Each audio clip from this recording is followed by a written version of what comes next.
I'm editor-in-chief of Legal IT Insider, and we're joined today by Dr. Larry Richard. Dr. Larry is recognised as the leading expert on the psychology of lawyer behaviour. He's advised dozens of Am Law 200 law firms on leadership, management and related issues such as teams, change management, and selection assessment, other aspects of strategic talent management. He's widely known as an expert on the lawyer personality, and he's gathered personality data from thousands of lawyers. Welcome, Dr. Richard. Thank you very much, Caroline. Glad to be here. I was going to go on to say, so you were formerly a partner with Altman Weil. More recently, you were the head of leadership and OD practice at Hildebrandt, weren't you? And in 2011, you established your own consulting firm, Lawyer Brain, which focuses on improving lawyer performance through personality science. That's right.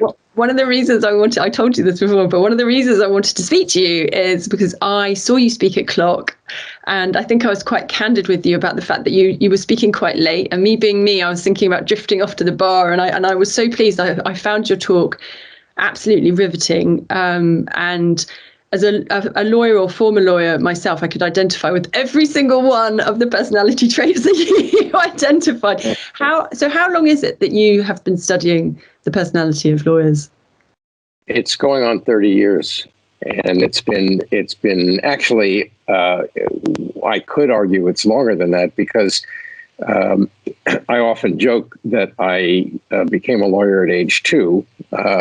My father was a lawyer. My grandfather was a lawyer. I have aunts, uncles, cousins. In our extended family, we had about 14 lawyers. So I've been studying lawyers, so to speak, informally since I was young. But as an academic, only in the last 20 plus years. That's a long time still. So you're born to be a lawyer. Is it true? So I know we're going to come on to talk about your method and the types of personalities, but is it true that lawyer personalities are completely different to other people? I wouldn't say completely different. Let's put it this way. There are a number of different assessment tools out there in the marketplace, but only a couple of them have the rigorous standards to be called industrial strength, really high quality, statistically valid and reliable tools. One of those highly valid tools is called the Caliper Profile, and I've used the Caliper for close to 30 years. And it measures 18 distinct personality traits.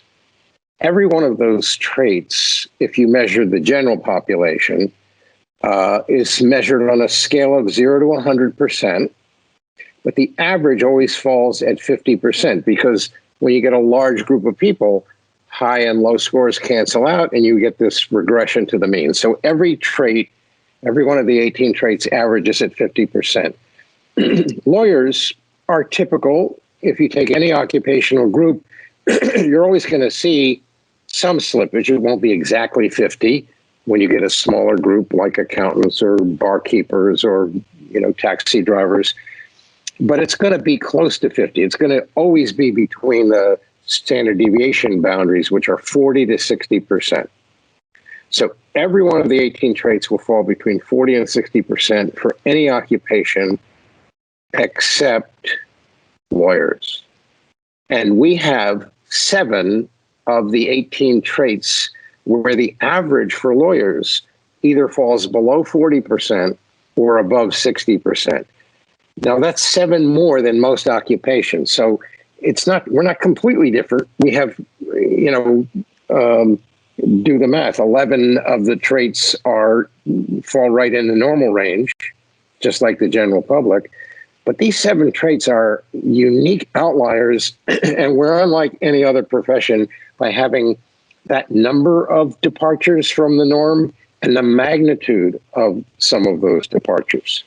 Okay, so I'm going to ask you to talk through those traits, and then we're going to come on to talk about what that means. And within my world, which is tech and pricing, and perhaps we're going to go on to look at a bit about what that means for those people in terms of being brought into the firm. But it would be great if you can tell us about the traits that are particularly you've identified that where lawyers fall into those sort of specific. You talk about patterns, don't you? Tell us what they are.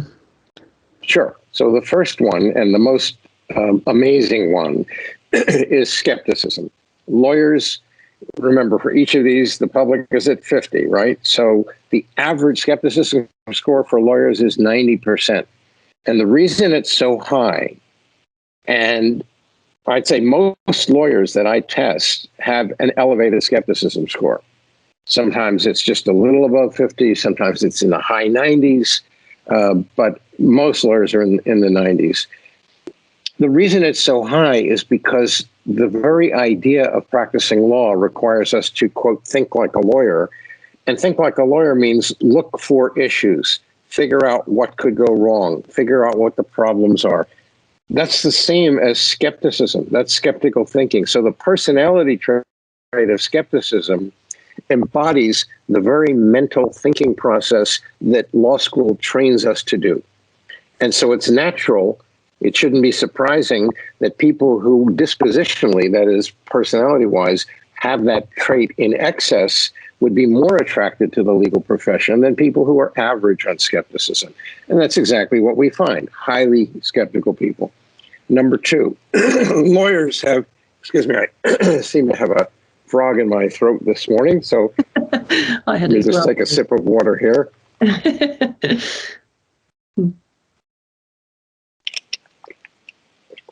So the second trait is autonomy. People like being autonomous. It's a normal human trait.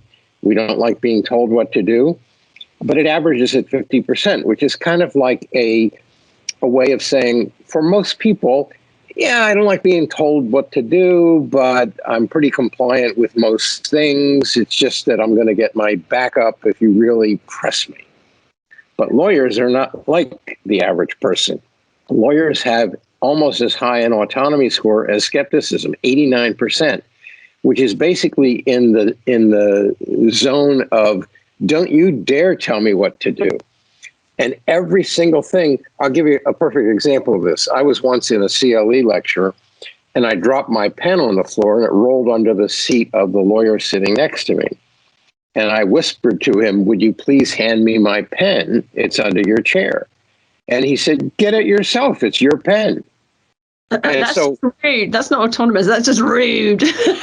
Well, That's rude, but it's also, I'm not going to be told what to do. Yeah. It's a pen, for crying out loud. It's not, nobody's trying to, regulate your life. I'm just asking you to hand me my pen.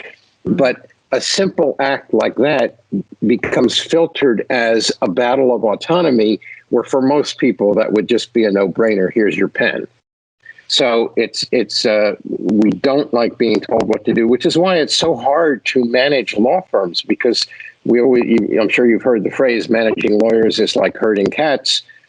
It's very hard to get lawyers to agree to things. And part of the reason for that is we're given the key to the kingdom. We're trained how laws are made. So when someone says, you must do this because X, the lawyer's mind goes, really? Is X really a valid law? Are there things about that law that are incorrect? Are there things I could challenge? So our training teaches us to be autonomous. It teaches us to take nothing for granted, to always lift up the hood and say, is there any reason that this assertion is not correct? And so again, if you have those traits, you're saying people are more likely to go into law. It's not just about the training. It's about just the people who have those traits are more likely to gravitate towards a career where you need to use that heightened. You are exactly right. That's right. There is a self-selection process at work. Mm-hmm. Number three, lawyers are very high in a trait called abstract reasoning, which means lawyers are smart, analytical, like using their large brains to solve problems, love mental stimulation, and love arguing.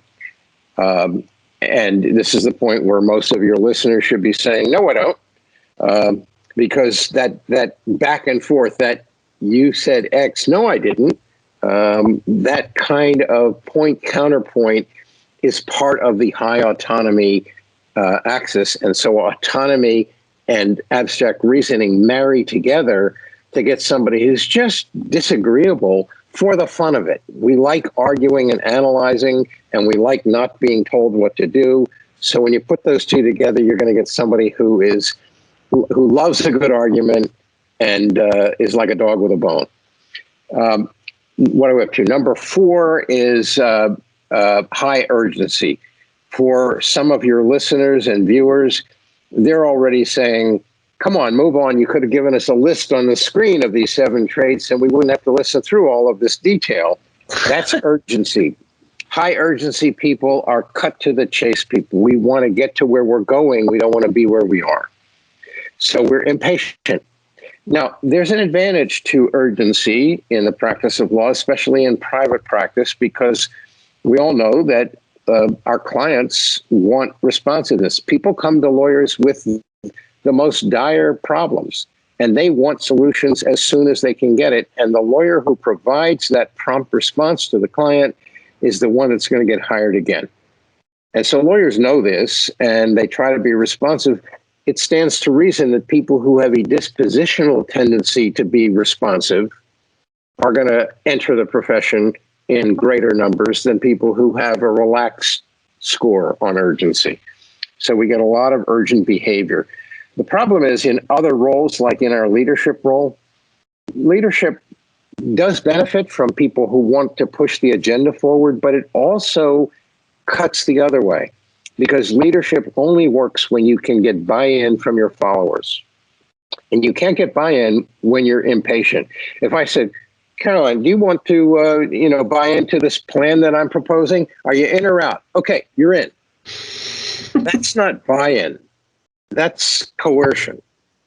And I don't have, I may have your formal assent, but I don't have your heart behind it. And so you're not going to really be committed to whatever it is that I think you've signed on to. So in order to lead, we need to slow it down and really listen and give our constituents the genuine sense that you are interested in my view and you've taken it into account. You may not decide what I want, but I feel like you've listened to me. And that requires patience, the opposite of urgency. So it's a two-edged sword. Number 5, lawyers, we're now going into the lower than average traits. So the first 4 were the ones that are higher than average. Lower than average, the first one is we have lower than average sociability. Sociability is a trait that has to do with intimacy. It's not, people often assume, oh, you're talking about extroversion, introversion. No, that's a separate trait. Lawyers are actually a little more introverted, but that's a separate discussion. That's not actually an outlier trait. This is a trait that measures emotional intimacy. High-scoring people on sociability enjoy building intimate connections with others and are comfortable themselves disclosing private things to deepen the connection, because vulnerability builds trust, and people who score high on this trait are comfortable being vulnerable to increase the connection that they have. Low-scoring people are much more guarded and private and don't tend to reveal a lot about themselves. They keep their interactions at a cerebral level instead of at an emotional level.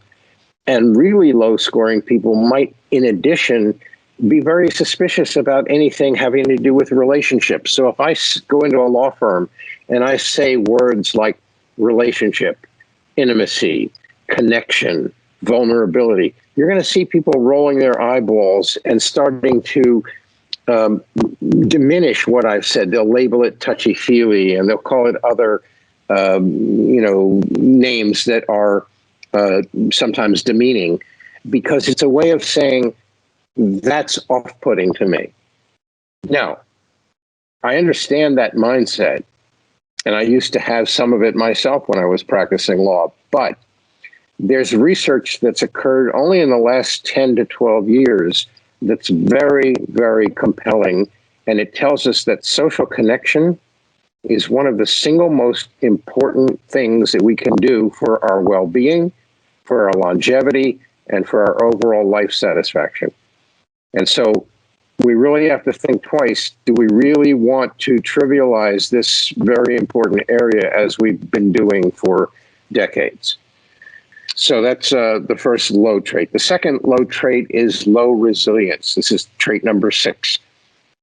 Resilience is a measure of how thick-skinned or thin-skinned a person is when they're criticized or rejected. So if things aren't going your way and someone pokes holes in a brief that you submitted or in a deal that you did, a high-scoring person on resilience would take the criticism as helpful or as insignificant. Like, okay, that's nice. Glad to hear your opinion. Move on. But a low-scoring person, a thin-skinned person, a low-resilience person would get very, very defensive and feel hurt and wounded and would immediately start defending themselves, explaining, no, you don't understand. Let me tell you why I did that. Because we don't want to suffer the wound of a criticism. We want to escape it. We don't want someone to think that we're not effective. And low resilience people are always worried. They're always feeling one down. They're always feeling insecure. And in fact, the word insecure is kind of the informal label that we often hear people giving to lawyers when the formal term is low in resilience. Mm-hmm. Same thing. And this is a stunning trait because not only are lawyers lower than average, the average, of course, is 50 for the public. We're at 30%. So it's a big drop, 20% lower than the average. Yeah. But it's not your classic bell curve with the average at 50%. Lawyers are all tilted to the left-hand side. So 9 out of 10 lawyers that I measure, and this has been true, this has been steady for the last 29 years that I've measured this data. 9 out of 10 lawyers score in the bottom 50% of the resilience scale. You'd expect only half of them to score below 50%, but 9 out of 10 score below 50%. We are the most thin-skinned occupation in the universe. And if your viewers are watching this and they hear that statistic and feel bad, that illustrates low resilience right there. Yeah. The fact that you don't like being told that you're low in resilience. So I can relate. Most lawyers can. And how does it play out? Yeah. I mean, we'll come to this topic, I think, in a little bit when we talk about the dreaded phrase non-lawyer, but it's related to low resilience. I'll make that tantalizing statement now, and we can pick up the thread a little bit later. The seventh trait, first of all, from the beginning, since I started measuring lawyers, these 6 traits that I've just outlined have been outliers, and they've been steady all these years. They just haven't varied. I mean, the average goes up and down a little bit, but it always stays in the same neighborhood. And so that's constant. The 7th trait is cognitive empathy, taking the perspective of others.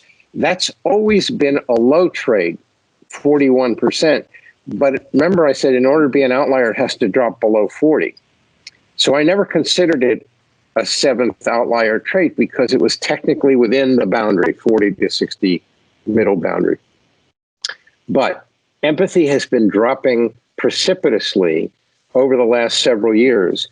And it's now, for the last 3, it's been steadily at 38%. So it's officially an outlier. Yeah. It's mainly the younger lawyers, millennials, people born from 1982 onward. So basically 39-year-olds and younger. And that is a phenomenon that's not limited to the legal profession. There's some research showing that the general population, millennials, have significantly less empathy than previous generations. Interesting. It's fascinating.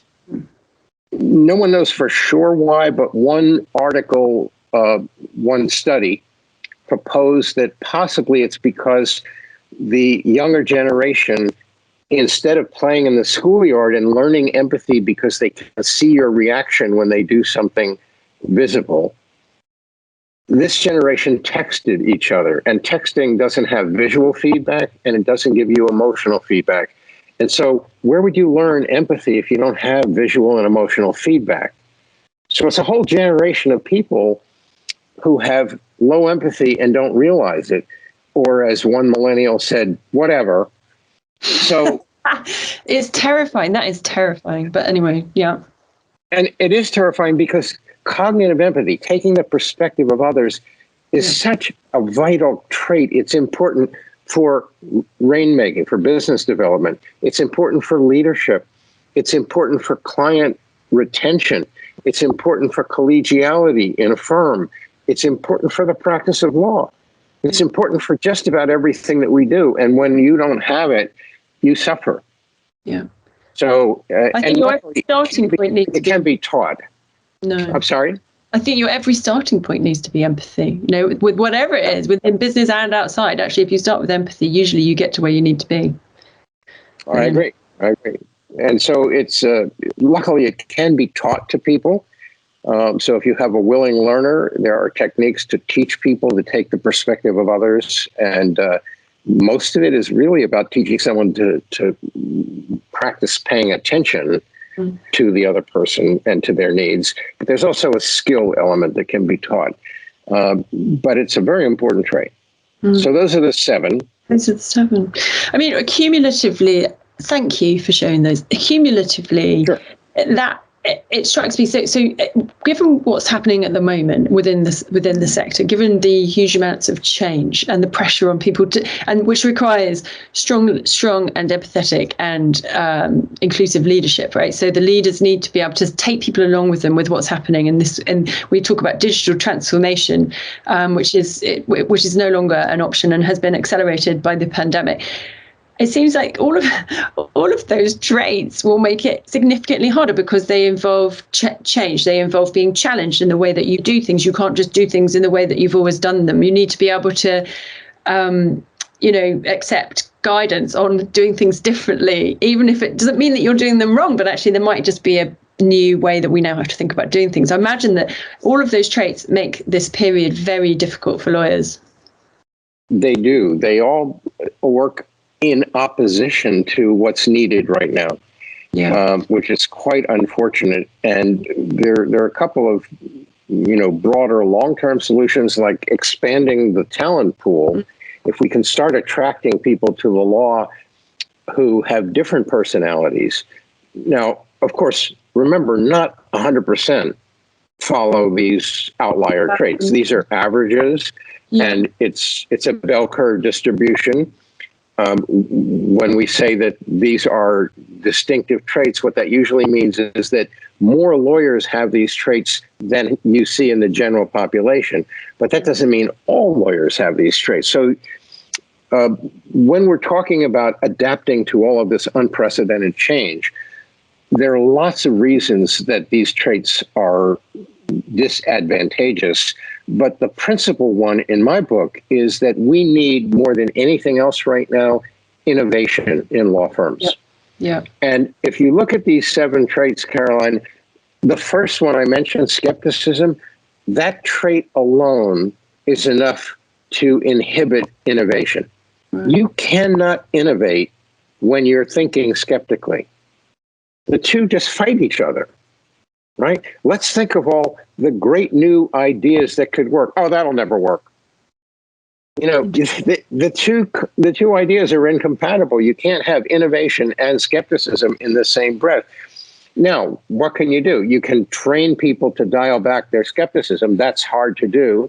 Or you can look for those people who are not typical lawyers that are low in skepticism and are more inclined to innovate. That would be an easier pathway. Yeah. Or you can start inviting more of those low-scoring people to join the profession, and that'd be another option. Let me take you to the non-lawyers point. So you got involved, and I hate the term non-lawyers. I'm very sort of vehemently against it. I know you're. And there was an interesting debate on LinkedIn where you talked about the reason for lawyers reacting in this way. So I think, that was it. So I'm going to hear, if you say, so there was a quote on LinkedIn, if you say non-lawyer one more time, I have to wash your mouth out with soap. So why, why are lawyers what is it that's making them? I mean, just to put a tiny bit more context, obviously we've now got a ton. My view and many people's view is that in order to progress, we need to really embrace people who are in tech, who are in pricing, who are in all of these other areas where they're currently called non-lawyers. And in order to innovate, in order to move forward in a way that the clients want law firms to, they have to start bringing more people on board. What is happening right now? Do you think why are lawyers calling them non-lawyers for starters? That seems like an interesting label in the first place.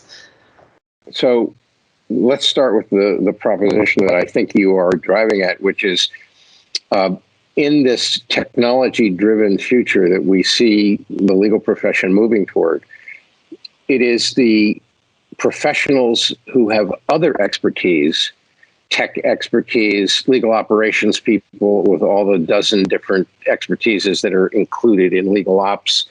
All of those professionals are going to save the bacon for law firms as we go forward.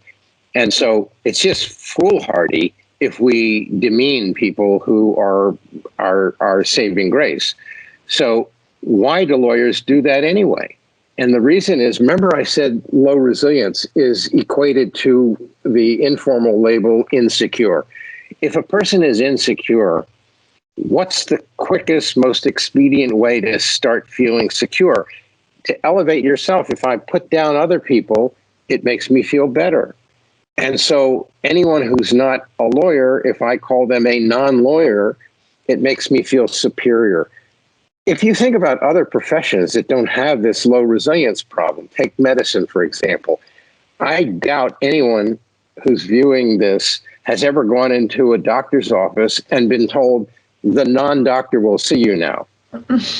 We have formal names that are respected for medical practitioners with other types of expertise.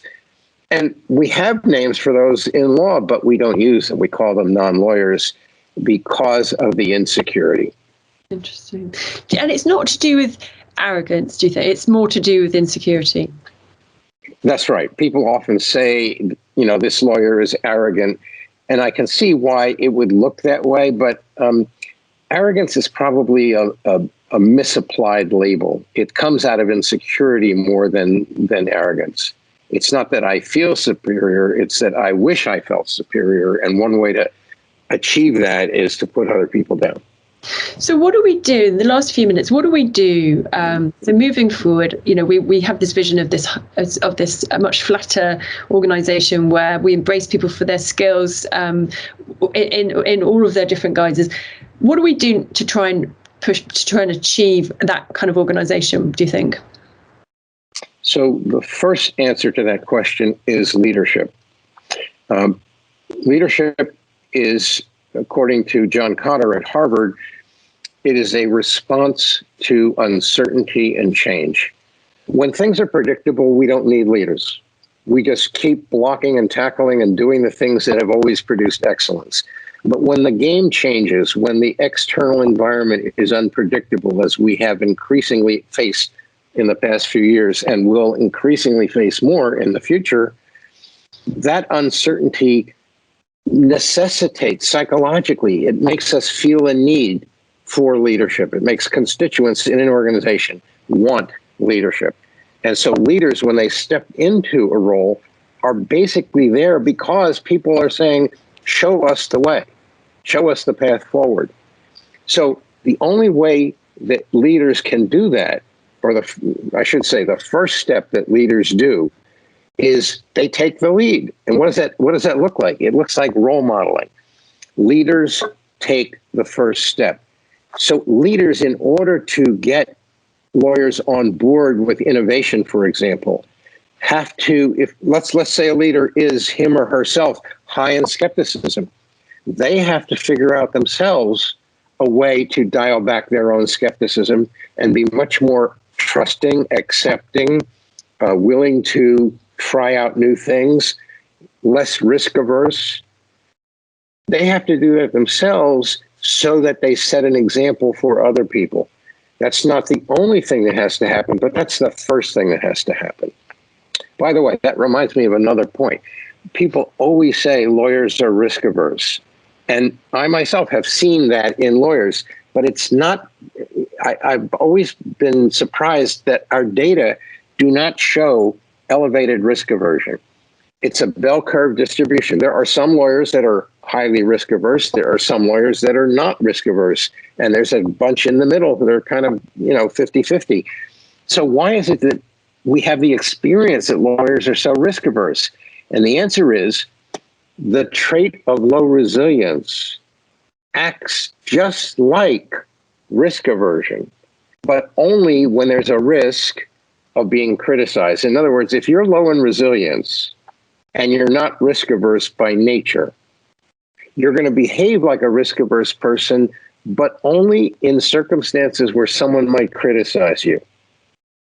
So that's a point for the leadership to take on board in terms of the way that they try to bring everyone on. If they do it in a very positive, encouraging way, and I guess maybe for the people coming in as well, although part of me thinks, why shouldn't it be their sort of responsibility to mollycoddle? But at the same time, if you want to get results, understanding these traits, like with anything in life, they need to understand how to get the results, and that is to not make the lawyers feel criticized or challenged, perhaps.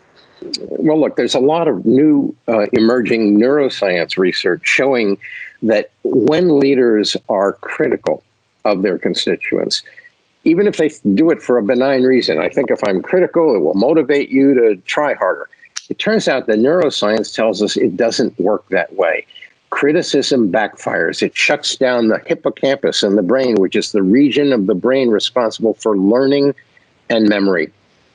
So when you criticize your constituents, you're preventing them from learning. You're preventing them from innovating. You're preventing them from thinking like a lawyer. It actually inhibits the very thing you're hoping to create. So the best thing to do is to be supportive and positive and reinforcing to bring out the best. The more you bring out the best in your people, the science tells us, the more you're going to get high performance and people who can adapt to change. So that's I would say those two things. Number one, role modeling and leadership. And number two, fostering the idea of bringing out your best in your people. Okay.